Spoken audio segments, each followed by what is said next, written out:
So I'm Writing a Novel is the show where you join me, Oliver Brackenbury, on the journey of writing my next novel, from first ideas all the way to publication and promotion. In this one-man reality show, I'll share with you my ever-evolving thoughts and feelings on how I write, being a writer, and everything that entails at each stage of the process. I'll also answer listener questions and, sometimes, interview special guests.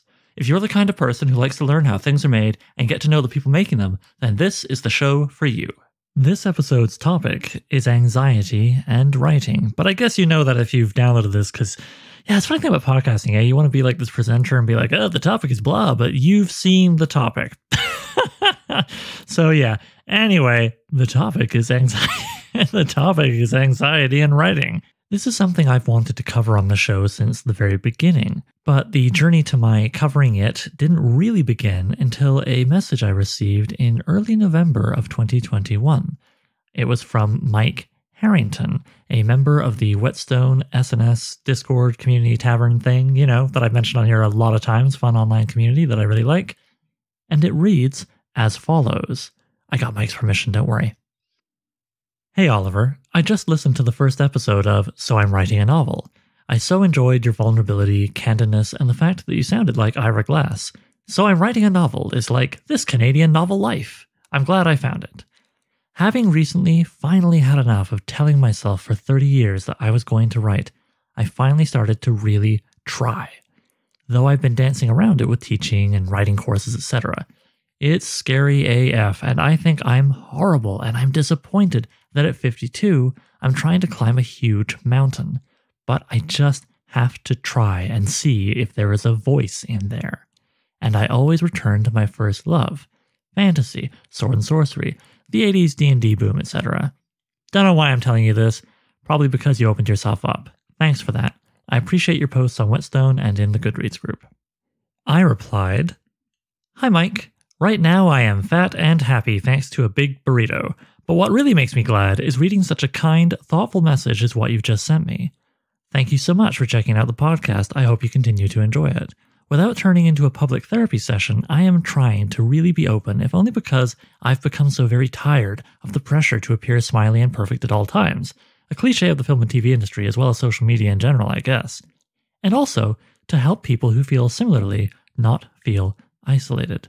That this is connected with you really validates the risk of opening myself up, which is greatly appreciated. As for starting the mountain climb at 52, I hear you. My dad is 75. He finished traditional schooling at 14 before going into a goldsmithing apprenticeship program, and only really read magazines for most of the time I've known him. But a few years ago, he decided he wanted to write a book about his years learning the trade when he was younger, in London, England, and I've been helping him, even if he never finishes it.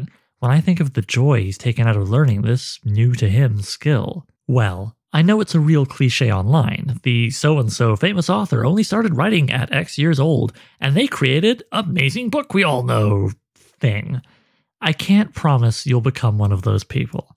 But if you're kind to yourself, take your time and set modest goals to start. Then I can't imagine you have anything to lose. At the very least, you'll do it for a bit, realize it's not actually something you like, and then you know. Or you'll find your way to the joys of learning new techniques, finding new ways to appreciate stories you've loved in the past, and so on. You really can't lose, man. Good luck. If you ever want to, feel free to shoot me a question, any question at all, and I'll write a question and I'll answer on the show to the best of my ability. Yeah. So yeah, I thought I'd just read my reply because it gets across how I felt about the message and has some stuff in there that maybe other people would appreciate hearing related to their own endeavors. Point is, Mike actually did submit a question, by the way. You can hear it in episode 28, Kinship in Kultum. But yeah, so fast forward to late March of 2022, and Mike asked me if I ever wanted to talk about writing anxiety on the show. And I was like, yeah, since I launched the show, but I couldn't figure out how to talk to someone whose anxiety prevented them from writing, no matter how nice I was about it, without it coming off kind of patronizing and also a bummer, you know, like, what's wrong with you? You know, But Mike, you see, solved that issue for me by being a guy with a lot of experience feeling anxious around his writing who recently overcame that and made his first ever writing submission. Hell yeah. He wrote a sword and sorcery short story called The Red Hand and sent it in to Whetstone magazine. So I asked him if he'd be up for discussing his journey with anxiety and writing on the show. He said yes. Now you're going to listen to our discussion. True story. To be clear, we're not here to provide remedies for all that could ever possibly ail you when you try to write. However, I thought it might help some folk feel seen, hearing Mike's story, and maybe even a little inspired. It could also be quite interesting, I think, for people who don't write, because anxiety, it exists in other parts of life. Whether you have no interest in writing or are a writing god with 100 published novels and just the most amazing genitals, I hope you take some pleasure from the following. And here I am with Mike. Hey, Mike. Hey, Oliver. Nice to have you here. Nice to have a chat with you. We just had like a nice long chat before starting this because we've been, messaging and stuff back and forth in Discord. We've been two little internet avatars, and now we are human beings, finally. Yeah. It's good to catch up, yeah. So, the show, as ever, I'm just going to get into it. First question.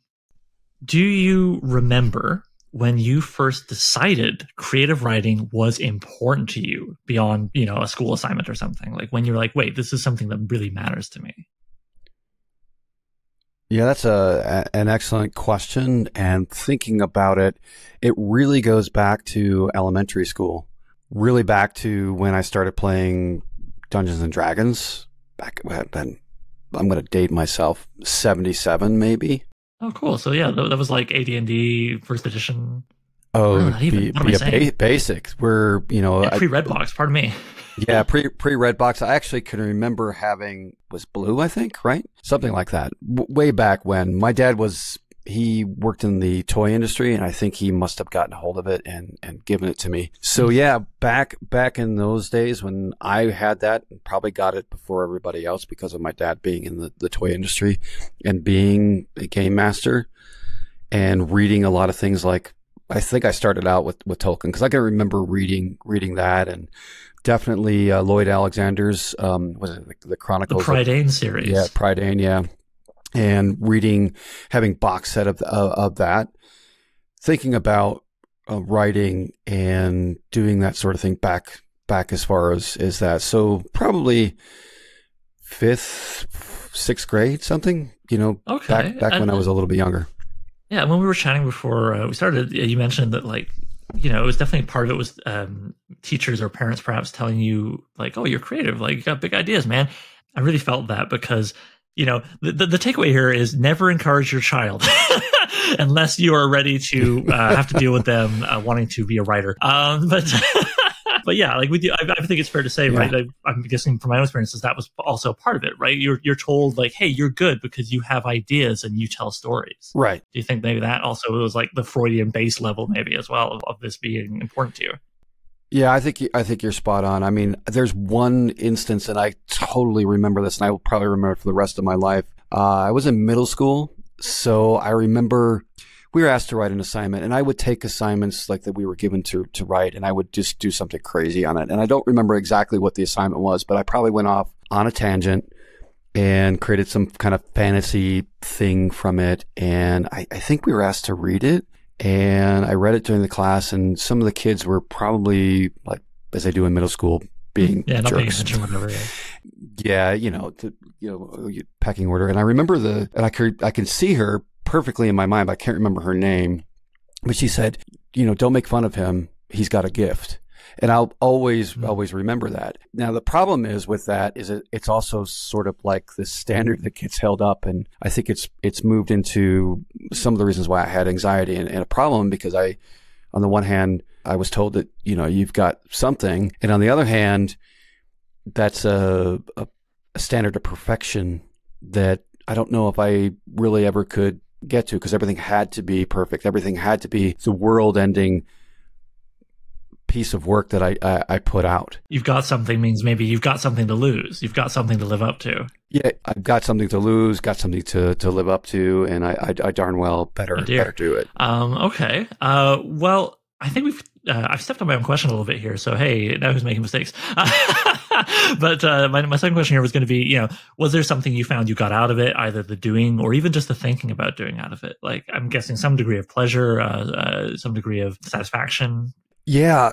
And that's a multi-part answer to that question. So on a level of just wanting to connect with people and get praise from people, and this actually goes back to me thinking about, the kind of some of the childhood trauma that I had, and wanting to have connection and validation and just somebody caring for me, So I think some of the writing and some of the storytelling and the praise I got from that was, hey, look at me. And and when I say look at me, I'm talking about this little boy that's inside of my adult body. Look at me, tell me I'm okay. Tell me I'm good, and tell me that what I'm doing means something. So there's part of that, and that's come from me just pulling off layers and layers of trauma and life and all that kind of stuff. Then there's the other thing, a second thing, that and I found this is in nonfiction, when I'm writing something and it's really good, and we were talking about a book called Several Short Stories or Short Sentences About Writing, and he mentions in that book flow. When I'm writing really well, I get into a state of flow. Things disappear and it becomes really about what I'm imagining and seeing in my mind. And that place where I'm in there, and if it could be nonfiction, it could be a tech article I could be writing. That place, it makes me feel peaceful, and I'm into it, and I feel like there's something better coming out of me, and that's very addictive there. And then it kind of related to that as well is when I'm doing something like that and I'm in that flow, or I've produced something and I'm seeing all these things in my head, and it's just fun to be in there, to see the things that I'm describing and the things that have pulled out, and knowing that, it's there and it's full and these things are kind of alive.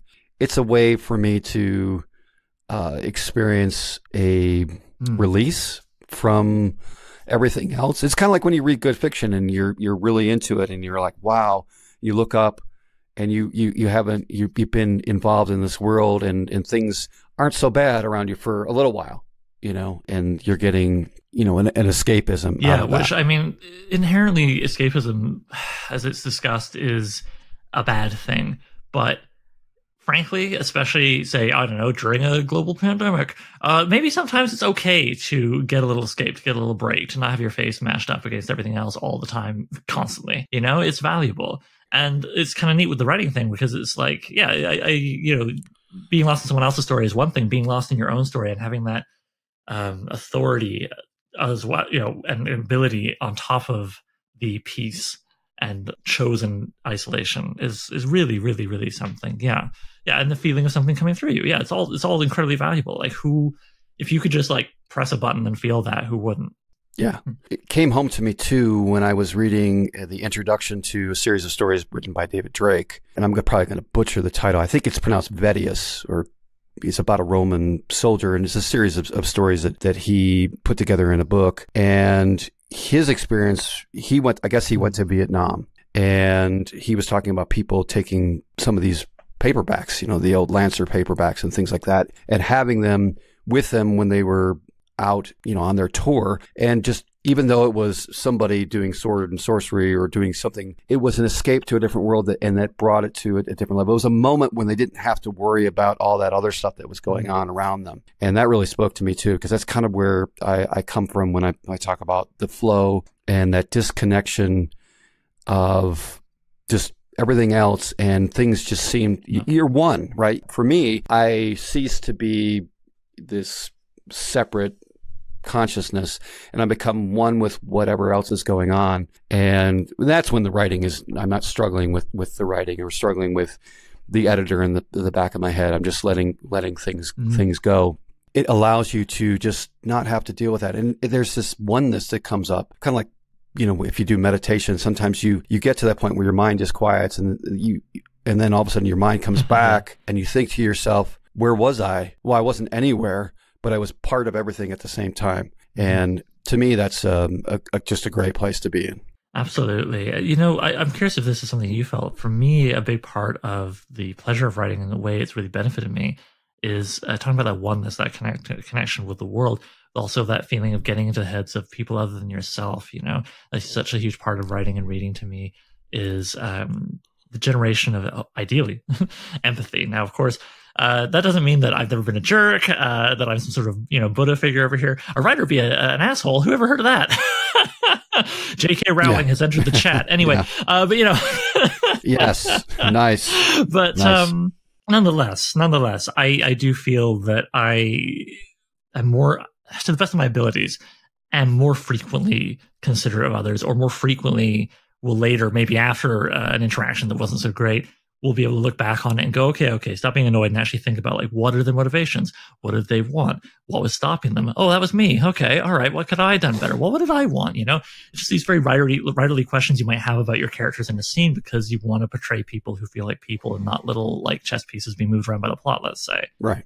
I think that's something, like, to sort of adjacent to that oneness you described, that feeling of better connecting with, your fellow humanity. Such a great thing. And it sounds very hoi polloi. I mean, also you get to write about robots and dinosaurs if that's your jam. Like, I mean, there's simpler pleasures as well. But yeah. Right. Anyway, I'm kind of talking all around the houses here. Sorry. Newsflash, I love writing. Anyway, I'm talking about it. Yeah. Well, I mean, it's the only activity where you are actually really melded with somebody else. You're actually in the writer's head, and the writer's in your head. And that's a very intimate connection. You may be in a completely different world, but the writer is talking directly to you, and the reader is taking the writer. And so it's this interaction, even though the writer may not be present, or neither one of them are present really, but you're inside their head and they're inside yours. And and I thought a lot about that, because of just thinking about writing and reading some things that other better writers have said, authors have said about the act of writing. And it's this very intimate connection that you don't get anywhere else, I don't think. Not easily. I mean, it's one of the closer things we have to telepathy. Yeah. Yeah. And, like, that intimacy is both a pleasure and a reward, depending on, reading, writing, or both, or whatever you're doing. But also that can play back into the anxiety, because if you are sharing something very core of yourself, then that is probably improving your writing by making it feel more real. But it is also sharing something very core of yourself. Right. And right. So my next question, did your earliest experiences with writing anxiety come around at the same time you decided creative writing was important to you, or did they take some time to manifest? Yeah, they probably manifested later. Now that I think about it and look back on it, I think I've told you sort of kind of this story prior to us talking here on the Whetstone Discord. When I think about that, I go back to a certain point in time when I was in college and I was in a seminar with the poet in residence there at Michigan State University, where I attended. And there was just a group of us sitting around, and we produced poems. That's what we were doing. And at that time, that was what I wanted to be. I was like, I am a poet, and that's what I'm going to do. I'm going to be a poet. And writing these poems. And I remember this in particular, this will be burned in my head too. I was asked to write a poem about a Greek myth. This particular poet decided that mythology was good. You have to have a personal mythology. Their mythology, they liked Greek mythology. I picked Greek mythology. And this is probably very telling of Sword and Sorcery too, and in that kind of how I go back to it. But I picked the myth of the rape of Persephone. Right? Hades in the underworld looks and says, okay, the daughter of Demeter, and I'm going to, I want her, so I'm going to go up and I'm going to grab her and take her down into the underworld with me. So I wrote this poem on this, and just trying to imagine from the standpoint of Hades, what I was thinking, what I was going to do, and all that. And that that did not go well for me. First of all, I don't think that she thought that I was accused of having these kind of, deviant fantasies and things. And that wasn't it at all. I was trying to imagine what was going on. And the way that I was savaged about that, about purple prose and things, and the way I saw that she attacked other people, I started getting really anxious. And I mentioned to you in our chats that was probably the biggest reason why I walked away from things. I said, well, I'm not going to expose myself anymore to that. And so I walked away from it. It is frustrating as hell when people conflate, especially people who should know better, like a writing teacher, conflate trying to understand how someone works, whether it's a character or a person in life, and empathizing with or being the same as that person. Right. These are, correlation and causation is not adding up here. Yeah, no, it's just like when people sometimes will ask horror writers, like, how did you write that vicious murder? Do you think about stabbing people a lot? And it's like, no, Yeah. probably not. I mean, outside of work reasons, I guess. Yeah. That's rough, man. And sorry, I know you told me this, but I want to get it out there for the listener. When exactly was that? Were you like 20 something? Yeah, I would have been 22, 21. Was certainly between 20 and 22, somewhere in that range at that point. It was probably near towards the end of my college time. So I graduated in 91. So probably right around 89 to 91, somewhere in there. It was a master's degree level course. So it would have been towards the end of my career in my bachelor's degree. Okay, and then that was basically the inciting incident, writer talk. That was the thing that kind of kicked you out into the wilderness with writing for quite some time. Okay, well, I'm going to get more on like the journey from there to here in a minute, but first I'd like to ask you, how does your writing anxiety tend to manifest, and what would you say triggers it? Yeah, I think it's that editor that comes up there. This isn't any good. This isn't. I'll struggle with a sentence. I'll get a great idea, or what I think is a great idea, and I'll sit down and I will peter out. I won't be able to figure my way out of it. And so then it's like, this is no good. And I'll imagine people bouncing off of it and, not liking it or thinking it's boring, or that's usually how it manifests. That, so good old perfectionism. Perfectionism, correct. And thinking that this is, it's got to be absolutely perfect. I probably imagine in some way, shape, or form that writing teacher maybe over my shoulder, thinking about that. That's typically how it will manifest itself.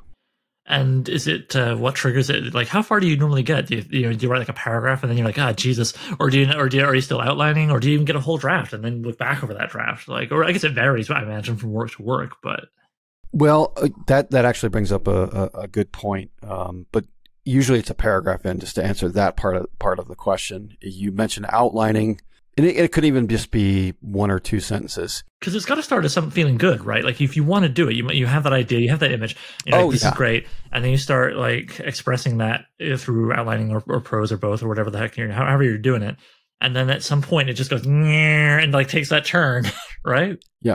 Well, yeah. Typically, so let me describe what happened. It just happened actually this morning. I woke up. And sometimes, it's not uncommon, but it's not like every day. I'll wake up and my brain may have already started, or I may have dreamed. So I had this idea and my eyes are still gummed together. So I'm fumbling around for my glasses, and I get my glasses on and I pull out this little notebook, because I always keep a notebook or something near me just to kind of jot something down if it comes to me. So even though Mr. Klinkenberg says, if it's a good idea, it'll still be there. I'm like, not always. Well, I mean, I like that book a lot. I recommended it to you, but not everything in there applies to everybody. And yeah, I always have like a field notes or something like that size kicking around a little notebook for the same reason. Anyway, sorry, continue. Yeah.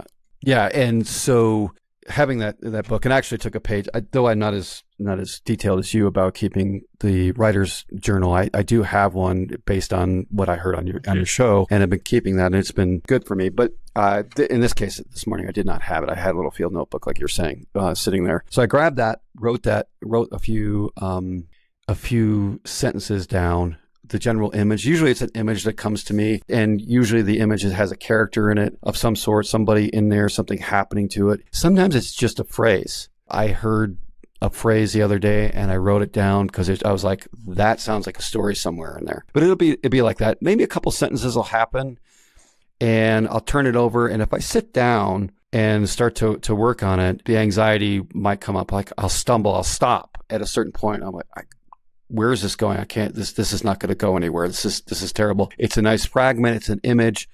I don't know where it's going to, that's not going to work. That's usually how it happens. Now to the outlining thing that I was talking about, that was one of the major problems I had. I could not, when it came to writing prose or a novel, maybe it was nobody ever told me, or because I was like, I'm a poet, I don't need to outline. These images just come down to me. It wasn't until I got involved in the Whetstone Discord and talking to you and looking at your method that I started really seriously thinking about outlining, which is what I think.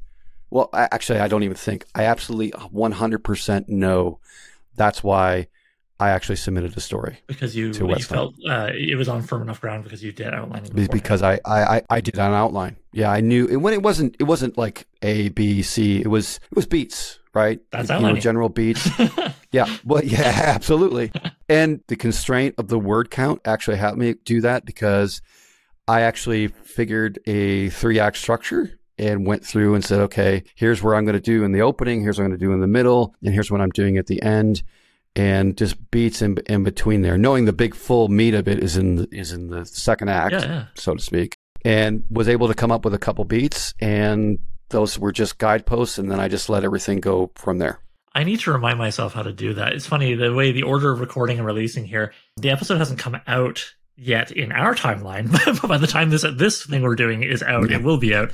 Listeners, so sorry if you've listened to this, or maybe you've skipped ahead to this interview, but in the episode where I talk about Carry Me from Khartoum, which is the midpoint story of the novel, I get into how my outlining got a little too detailed, and I needed to step back and sort of ask myself. I think about No Country for Old Men and Anton Chirag and his line, or I'm going to butcher it probably, but it's not to the effect of like, if the rule brought you to this point, then what good is the rule?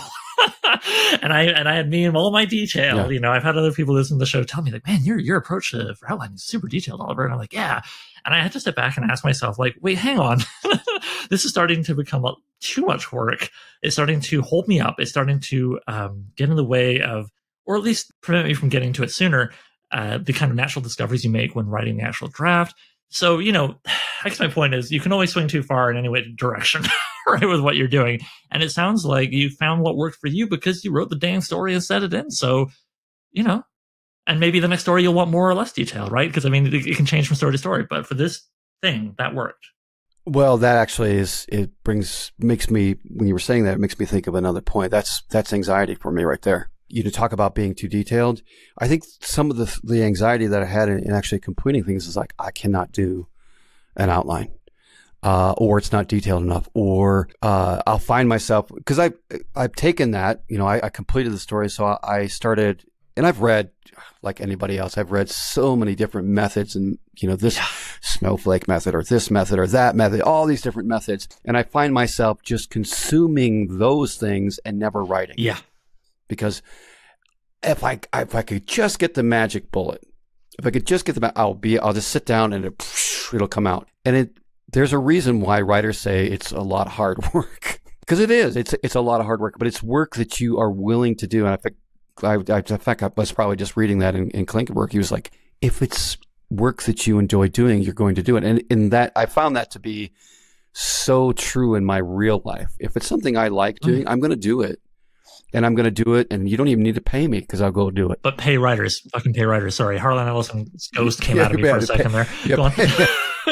So yeah, I'll sit down there and you know, do that. But what I found is my anxiety that it's not going to be good. It's not going to be perfect. I'll start doing beats, and I'm like, that's not enough. That's not enough beats. Or that beat, I get lost in the beat. I'm like, oh, where do I want to go here now? Or I'll think to myself, well, that isn't realistic. How are we going to get from point A to point B? And then I'll just sit there and obsess about that isn't, you know, that person isn't going to go there. Well, that doesn't make any sense.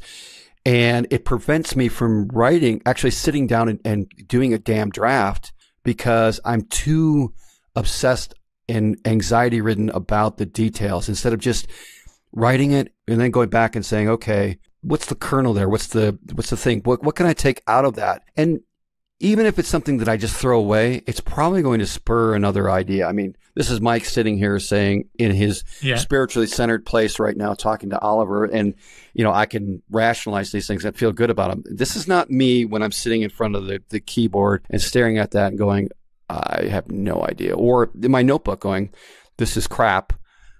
I'll never be able to figure this out. Somebody's going to catch me lying to them or faking it, phoning it in. and I'm not going to be able to complete it. That's another huge Right, anxiety good old piece. imposter syndrome that you mentioned to me before. Yeah. And actually, if I may, I can always cut this out if you would like me to do so. I am reminded of when you were at the other end with this story, when you were flying back from somewhere, I want to say Italy, and you were like, Oliver, I think I'm going to submit. Maybe not, though. Maybe what I should do is write like another 5 stories, build my body of work, and then I'll start submitting things. And, me, where I am, it's easy for me to say this, but I said, well, you get a body of work by submitting. That's And those 5 stories or whatever that come after this current one will not be as strong because you will not have benefited from the experience of submission and the notes that I know you'll get from Jason or shoot, is it Chuck? I'm losing the name of the other editor at West Chuck or Luke, probably. Or yeah. So the point is, anyway, listener, like it's interesting to be on the other side and feel that creep up again. And my point mentioning it to you, Mike, because you were there, you know what the hell I'm talking about, is when you were at that point, was it this feeling of, and you wanted to like, maybe I'll write 5 more stories and then, submit something. Obviously there was an anxiety over being judged, I suppose. But was it also this feeling perhaps of like wanting to flee to a safer place, and the safer place of working on, you were more comfortable with writing work. Great. Well, I'll write more work, but submission is now the new scary frontier. I'm going to go away from that back to the next, the stage I'm currently at. Or like, how do you think? Like it was, or maybe it's something else entirely. I'm just guessing here. Well, the anxiety there was, this goes back to that first post that I sent to you after listening to the initial show, and I was fanboying out on that. But it goes back to, well, I haven't practiced in so long. I don't have enough practice under my belt. I haven't written enough words. And because I haven't written enough words, it's going to appear sophomoric. And I need to edit it again. I need to rewrite it. And instead of just submitting the damn thing, I guess the anxiety was, and I wasn't on a plane. I was actually in Italy, and I had brought it along with me because I knew the deadline was coming up. I knew the deadline was probably I would get back just before the deadline, and I'd be horribly jet lagged. So I was thinking to myself, I kind of want to submit this, and then I started to see on the Discord that all these people start to submit, and I started to think, and some people I super respected, like Cora, I was like, I can't do it. I just, I know these people, I know their work, and I super respect them, and they're these great writers. I'm not going to do it, and I need to rewrite it. I need to get a body of work. I need to practice. I need to read more. I said that in that initial post. I'm so far behind. I'm climbing this mountain where I had all these different things in life going on. And I was looking at that story and just looking at my sentences and going, that's garbage. That's garbage. That's garbage. You can read something so many times and you just think you lose the ability to see it objectively anymore. And I was at that point. You wrote back, just submit it. And so I was on a train. I was on a train, actually. I was on the train from Venice to Rome on the way to go back home. And I sat down. We have planes and trains, and I see automobiles at some point in there. Yeah, well, we were driving around too. So yeah, I was on the auto before. I was on driving with that before. But anyway, on the train, and I sat there and I just did an edit. I just said, you know what, I'm going to do an edit, and I know it's not going to be a perfect edit because I'm kind of on holiday or the end of the holiday. I'm tired, but I'm going to do that, and then I'm going to press send. And I pressed send on that train, and put it down and just said, okay, I'm going to do that. And I'm so glad you nudged me to do it because I probably wouldn't have done it. I was really not going to do it. I really wasn't going to do it. I was like, you know what? I'm in the company of these people that are just incredible writers, and they've read and they've been reading for years, and they have all this experience and everything. I'm just going to do it. And I was unprepared for the anxiety of, and this is a sword and sorcery short story. This is about a character, and there's violence and things going on, and it's not even really me necessarily. I mean, it is me, but it's not like Mike saying, "Oh, this is who I am and what I did, and my story," and me being just me as a person. It's certainly not autobiographical. I hope not. No, let's hope that it is not. But it is me. And I was unprepared for that. I was unprepared for the anxiety of like, this is me. I did this, and I put it up for people to look at, make comments on. And that is, and as I'm talking to you about it right now, I actually physically feel anxiety. Oh, I'm sorry, man. No. It's fine. I mean, I've learned to kind of like think about that. Like, well, think about the various parts of my body that are feeling anxious in why I'm doing that. It's part of me thinking about me and being aware of all that so that I can be a better human. Well, I'm really glad that you messaged me and I gave me the opportunity to say, like, do it. Because I'm glad it led to you doing it. But also, this isn't about patting myself on the back or anything. It's just that, like, if we can even broaden this out beyond writers, what you were telling me, it actually didn't make me think of a writing friend. It made me think of an actor I knew. Well, I still know him, but he's not an actor anymore, who wanted to get his career going, and he moved to Toronto. And I was doing some filmmaking stuff at the time. I was, I introduced him to what people I could and did everything I could to help him. And things would come up where it'd be like, I would offer him free video editing services, which for anybody who's done that, that's a lot of manpower. Absolutely. Not manpower. What am I saying? That's a lot of hours of labor doing video editing. And I was like, hey man, I will cut you a reel, two of the things of which were productions I'd invite him to be on, like I was, sorry, again, it sounds like I'm making it about me. I'm just saying I was really trying hard to support my buddy. And he was like, oh, well, I just got to do one more film. I'll do one more thing. I'll do one more thing to put it on my reel. I'll do one more thing. And like same thing. And he got headshots, but he didn't give them to anybody, because it was like, oh, I got to do more. I got to do more before I put myself out there. And I was hearing, like, when you were saying, like, oh, I got to do like maybe a few more stories before I submit. My brain just like, drew a dot from that back to me seeing my buddy like 10 odd years ago or whatever, having that conversation. And I just was like, oh no, because that guy, the acting didn't go anywhere, and it wasn't because he didn't have talent. That was what made it so frustrating. He was very talented. It's that he never found it in himself to realize that always trying to wait for one more thing means you will always be waiting. And in which case, what's the difference between always waiting and just nothing happening? Right. There is none. Yeah. And so that's where I was coming from, nudging you there. Not I hope from.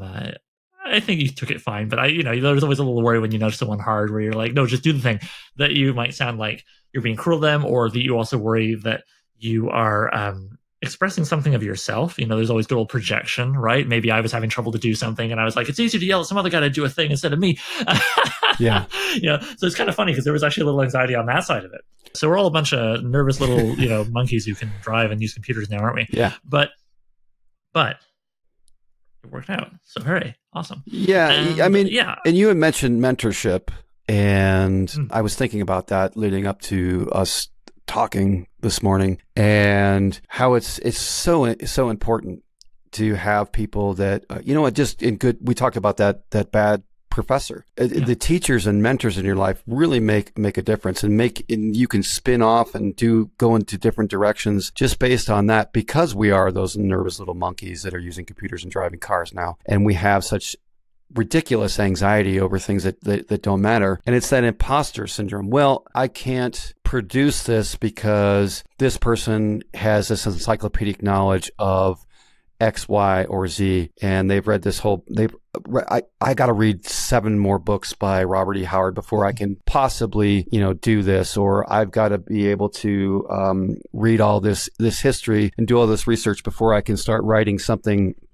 that's based loosely on some historical period, or I've got to do this and this and this and this and this. And it's because we are comparing ourselves to other people's outsides.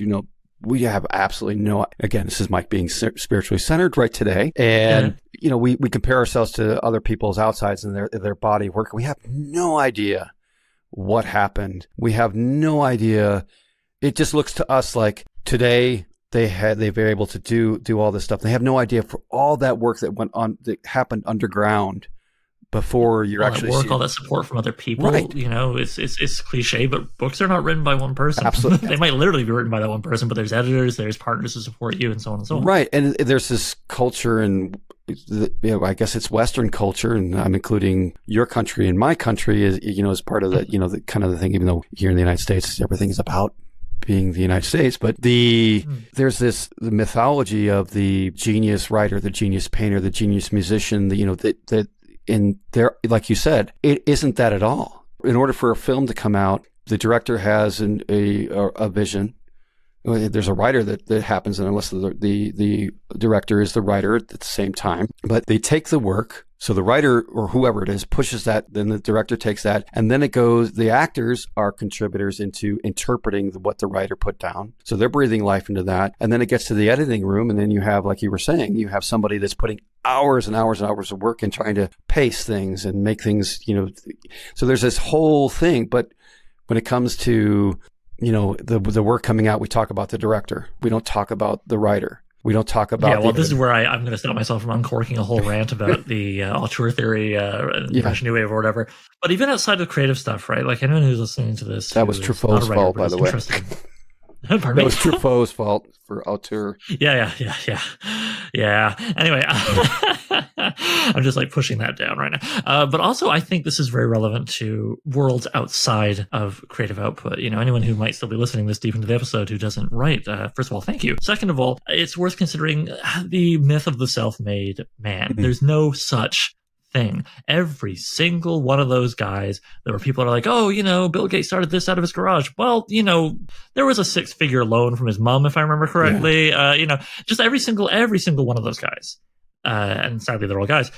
There's a whole story beneath them. But what kills me about the self-made man routine also is when we're talking about business, they run companies. What's a company? Is it, by definition, it's more than one friggin' person. Yeah. So it's just how myopic like the one person creates thing is. No such thing. Even if a person just goes to a field and silently on their own whittles a flute, let's say, who taught them? Yeah, exactly. Who are they going to show it to later? There's no such thing. So it's worth remembering when you're trying to write and you're maybe having trouble. And this is part of why, come back to what you're saying about finding community is so important. And we both kind of agreed. Neither of us can really remember, unfortunately. But do you remember what brought you to the Whetstone Discord, which, if I understand correctly, does seem to have been an important writing community for you? This is, I think you actually described it on one of your shows as being a literary salon. I think you might have been talking to Jason when you talked about that was Jason Ray Carney deserves credit. We discussed the idea, but yes, the literary salon. The literary salon, and that's exactly what it is. You talk about the Lovecraft Circle or any of that sort of thing there. That's the way I kind of see the Whetstone Discord. I mean, it's part geek out, but it's a lot of people supporting a lot of other people and just saying, hey, would you mind taking a look at this? And somebody will grab it and take a look at it and, discuss things. And getting to the Whetstone Discord, we had talked prior to actually hitting the record button. It was being involved in a lot of role-playing games, again, coming back to that and getting involved in writing for the role-playing games and then being a little dissatisfied with some of the stuff that was going on there. And just always in my life, it's always returning back to, I've got to put something out. I don't know why, but I feel like I've got to tell stories of some sort. Mm-hmm. That's just hardwired into me. When I do teaching, because I teach tech stuff, and when I do teaching, I'm always trying to tell stories. That's just how I am. And I can bore the crap out of people because I've always got some story to tell. I think sometimes, well, that's me being anxious and imposter. I'm like, there you go. Yeah. Self-deprecation. Yeah. Well, actually, this gets me to a question I've been taking too long to get to, which, in your first direct message to me on the Whetstone Discord, among other things, you said, having recently finally had enough of telling myself for 30 years that I was going to write, I finally started to really try. What do you think made the difference after all that time? What do you think helped you cross this threshold?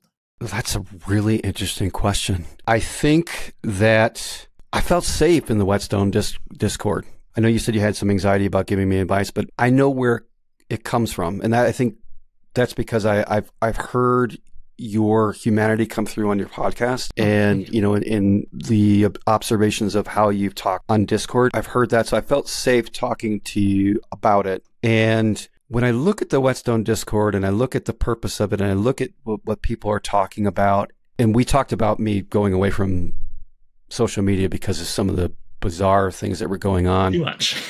Bizarre things going on there. And it isn't that way at all in Whetstone. I think Chuck, he's one of the mods there, and I think we were on one of those gathers, like the last gather they did, and he had said, I haven't had to do any moderation on here because people are just awesome. And I think that's what it really is. It's just, I felt safe. I started looking around. I started looking what people are putting out there about themselves and saying and being true and just saying, this is what I'm doing. And we all love this. And it's okay, to go ahead and try. And I think that's where that's what came out of it. And I'm so appreciative that it's there, and being able to be safe to do it is really what led me to say, look, I'm going to try. I'm going to try, and I've had enough of editing myself. And of course I haven't, but yeah, I know what you mean, right? Yeah. There's all these things where you want to make a definitive statement, and then you think about it for a second, like, okay, it's not so much reaching a final point; it's more about adjusting my settings a bit, right? So I can get to like a better median point, maybe. It's about acceptance of where I am, and I know that I reread that post that I sent to you initially, and I tend to be really self-deprecating anyway. But reading that, I'm like, you weren't accepting of where you are. And this is something that I continually struggle with. It comes back to the anxiety of writing, is accept where you are at that point and just write to that. And if you produce anything that isn't worth anything, if it matters to you, this goes back to a question that you had posed to me. What would I tell somebody if I hadn't, before I got to the Whetstone Discord? And okay, so let me put that question for the listener. So this is going to be my big wrap up question. Sorry, ruined the whole interview. That's it. All the anxiety is justified. It's fine. Whatever. My question was precisely, if you were to meet someone today who was feeling about writing the same way you did a year ago when you were still stuck, what would you say to them? And my answer to that, as I started to say, and I sorry I jumped the gun on you there. It's okay. It's okay. It just happened to organically in my head. How dare you? Go on. Yeah. My advice would be, this is something that I would probably tell people that, I work with. Accept where you are, right to where you are. Be okay with what you're doing, because it's all right. If it's something that you want to do, if it's something that you keep getting called back to, there is a reason for that. It's a fundamental part of you, and don't listen to that other thing in there. Just do it for you. Because I wasn't doing it for me. I was doing it, like I was saying, I had those demons in my head that were saying, I need approval. I need people to like me. I need to be perfect. And that's all because I have the problem with the self-esteem. And we all do. And you forget that, right? You forget that everybody is coming from that same place. Even people that are, outstanding writers. I'm sure Stephen King has some anxiety when he goes, will this novel be okay? Will they like me as much as they like me before? We just changed the different tape that we're running in the head, which is really just a repetition of the old tape. And I would say, just do it. To echo Oliver telling me on a train, just submit it. You're never going to get to that point where you have all this stuff that you're going to do. I've really started to think about it after, looking at Klinkenberg's book. It's a process. It's a process of discovery. And when I read those lines in that book, and I'm paraphrasing, of course, when I read those lines in that book, it comes back to this advice. If I had thought about this before, if it's a process of discovering myself and growing and, putting that out there and learning what each of the sentences mean and what I mean when I write that, and understanding myself and developing how I think and how I feel and how I put it out there, and just being a better person when I'm doing it, a better human, then that in itself is worth the work. And if we're not doing that, at least for me, if I'm not doing that, if I'm not moving forward and trying to get better, then I'm dying. And it was at that point where I said, I've had enough of being frustrated with it. I had enough of, I got to do it for X, Y, Z. If I don't do this, if I don't explore this now, I never will. And I will be on my deathbed saying, why didn't I do it? Yeah. And what I hear underneath all of that, if I can collaborate with you for a second. Sure. It's something I definitely have told myself more than once when I've been in a hard place, and it doesn't always work because there's no silver bullet. That's the other thing you got to realize. All the advice in the world, some days you're going to be able to hear it, some days you're not. But it's kind of like you turn to yourself and we're like, well, okay, well, what do I really care about? Do I care about being anxious? Does being anxious get me something I want? Does it make me feel good? Well, no, by definition, and so you're like, okay, well, what really matters to me? Yeah. And you found that and you grabbed onto it, and I think that's what you have to do, whatever the sort of surface level issue is, whatever specific anxiety, whatever specific issue, maybe something adjacent to anxiety, but something else. If it's internal anyway, at some point you have to look inward and be like, well, what really matters to me? And it's the writing. Yeah. And so you got to do it if you're going to do it. And you can't you have to, it's kind of like that old saying about how for someone to be helped, they have to decide that they're ready to be helped. They have to let other people help them. Yeah. If they don't do that, then nothing else matters, because nothing will penetrate that sort of wall of not wanting to be helped. And yet you have to kind of be both sides in that equation for something like this. And it feels to me like you said to yourself, I'm ready to like help myself. Yeah. Does that make any sense? No, like, or am I Dan? No, you're absolutely right. I mean, it's called the gift of desperation, right? You have to be broken enough to say, I don't know what to do and I need help. And once you get to that point, then you can build yourself back up. And I don't know what it is about human beings, at least this particular human being. I have to get a 2x4 to my head all the time in order for myself to make a change. I get complacent, or I invent reasons not to do something, or I get anxiety about it. Like I'll have anxiety, like I haven't written anything in a couple of days. I'm behind. I'm not going to write because it's going to be crap anyway. And why bother? And the point of that is that's just your anxiety and your whatever talking in your demon talking in the back of your head. And it's enough just what you have to do is just say, okay, like you said, does this really matter to me? If it does, then it doesn't matter how long it takes. Just do it and go down the road and because if it's part of you and it's something that's really driving you, just that journey is worth it altogether to make you whatever you are. All the rest of this crap drops away. All the things that we distract ourselves with drop away. And at the end of the day, it goes back to those relationships like you were talking about, the mentorship, how we just carried each other. And how we find community, paying it forward is what I'm always trying to think of. When I read somebody else's thing or whatever, I feel like I'm paying forward all the help that people have given me and have helped me, so that, it's funny. I don't know where it stopped, but somewhere along the line, I kind of just stopped feeling anxious about creative writing, which is a very lovely thing for me to say on this episode, isn't it? Like, I'm perfect. I solved it. I'm great. Well, obviously there are points where I must feel that I'm forgetting, but the default for me seems to be that if I have the time and energy, I can always crank something out writing wise. However, if I have to write a cover letter for a job application or put together something for like a school program or something like that, sweet mother of God, everything just breaks, and I'm the opposite. Yeah. It is the hardest thing in the world for me. And so it's kind of funny how that can happen, where like I know all the lessons that allow me to do creative writing and feel pretty good about it 9 times out of 10, as long as I have the time and energy, like I say, which actually gets you to the other issue sometimes of having to be okay with yourself and be like, you know what, actually I am exhausted and it's fine if I don't write something today. Yeah. The write something every day or you're not a real writer thing is bullshit. Anyway, what's my point, Oliver? I guess my point is everything you're saying applies.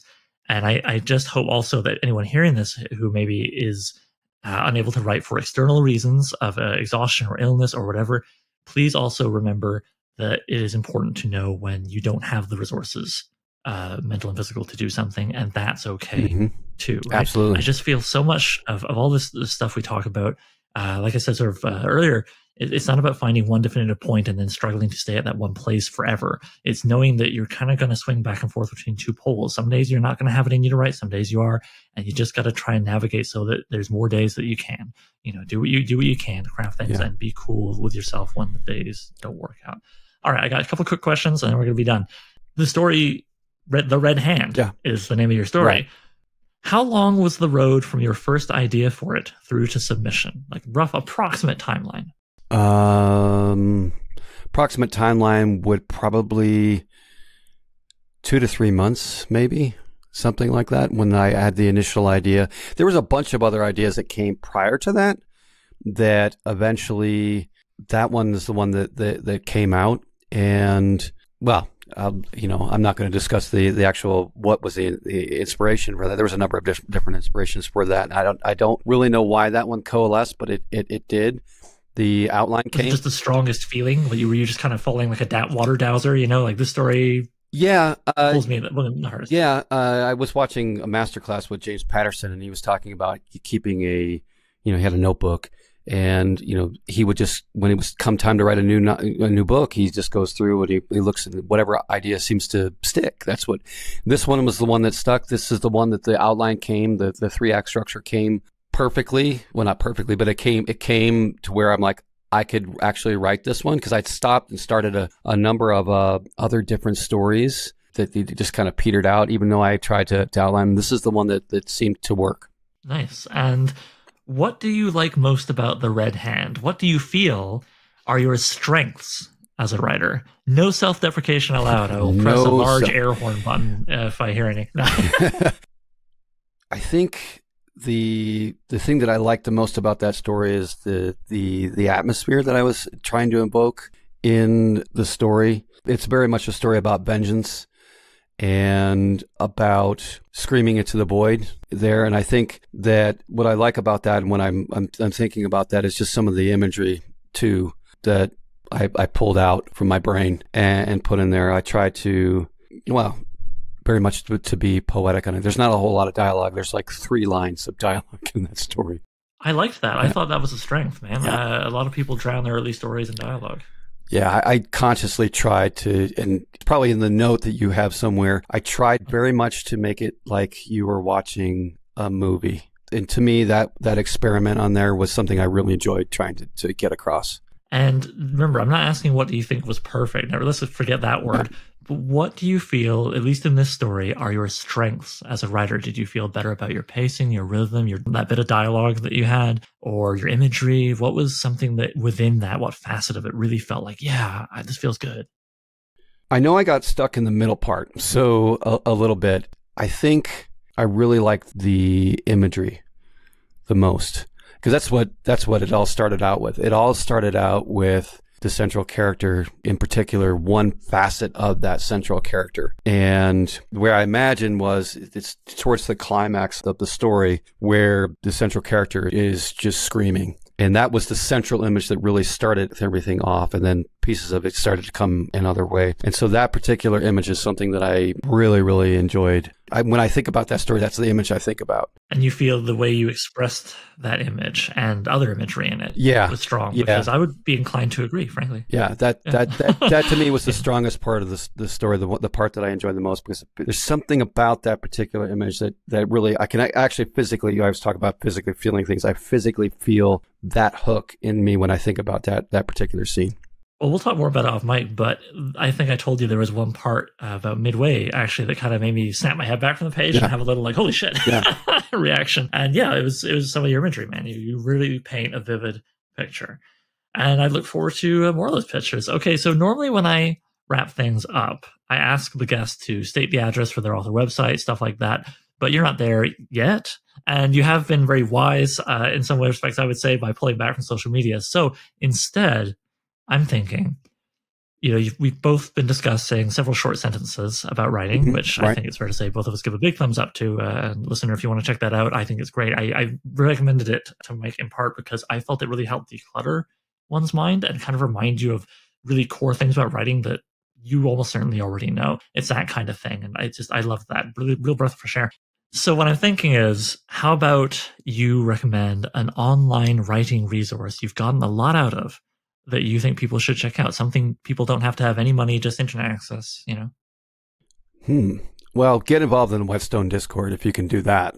That's absolutely something that you need to do. I'm not being pandering a little bit, maybe. No. I feel the same way. I've gotten a lot out of it. Take my story, will you, Jason? No. Yeah. Oh, I see what you mean. Yeah. No. I sincerely mean that. There's just so much to get out of that Discord. Just different channels you can geek out. Like I said, you can get writing advice and do things. So definitely, if you haven't stumbled on that, it's and not just sword and sorcery. I mean, that is its main bread and butter in terms of the genres we discuss and fantasy. But like horror comes up, adventure fiction has got quite a bit of like Indiana Jones type stuff gets a lot of discussion. Oh, yeah. I just think in general, if you like genre fiction, it's a good place to hang. Yeah, out. Definitely. Definitely a lot of good pulp. The other thing I really like about pulp is you can do whatever you want. And it can be horrible, it can be great, it could be whatever, and it's still a lot of fun to work through and figure out what you want to do. And that's kind of what has been really good for me, is just trying to figure out what I'm doing. I mean, I'm trying to think of other writing things that I have. Blackgate is another good place that I found a lot of good stuff on. and the Silver Key, Brian Murphy's website as well. Sorcery blog. Yeah, Sorcery blog. Howard Andrew Jones. That one, in particular, I respect the hell out of Howard, and I'm so glad that I took his class, because this is another thing that Oliver has pointed me to. So many things that I've spent tons of money on because of Oliver. All these books. I'm sorry.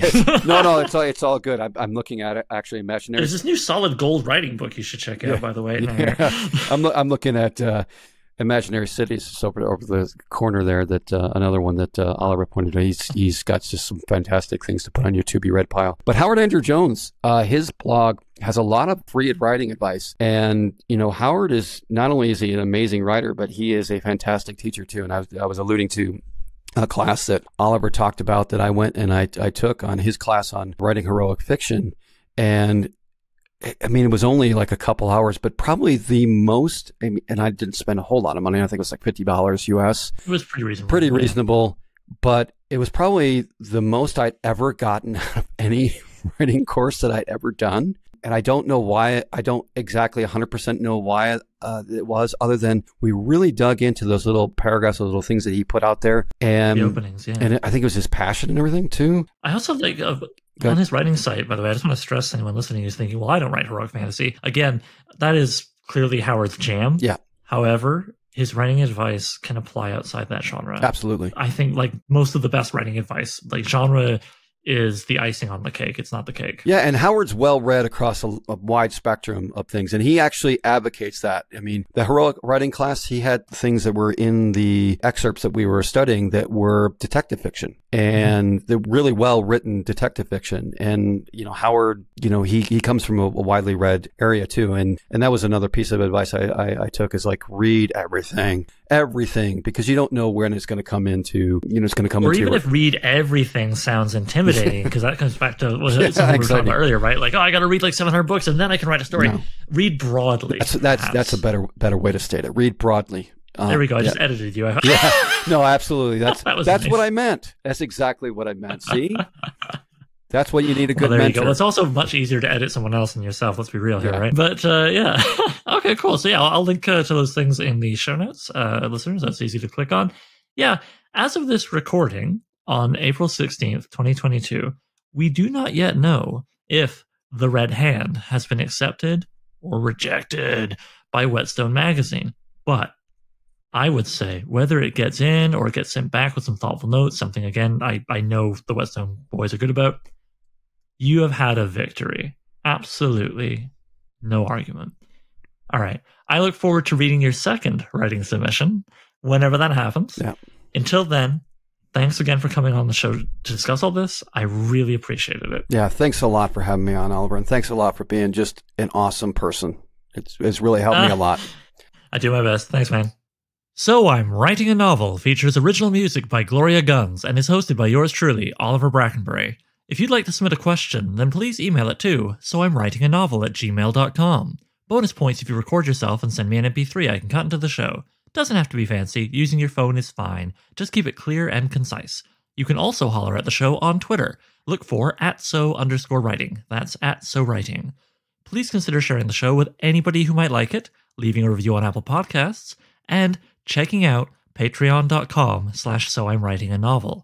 Patrons get to be thanked in the final novel, listen to episodes of the podcast a week early, and even enjoy a bonus podcast called So I Wrote a Novel, where I read and comment on chapters of previous works, starting with my first novel, Junkyard Leopard. Thanks for hanging out with me and Mike, and I'll see you soon.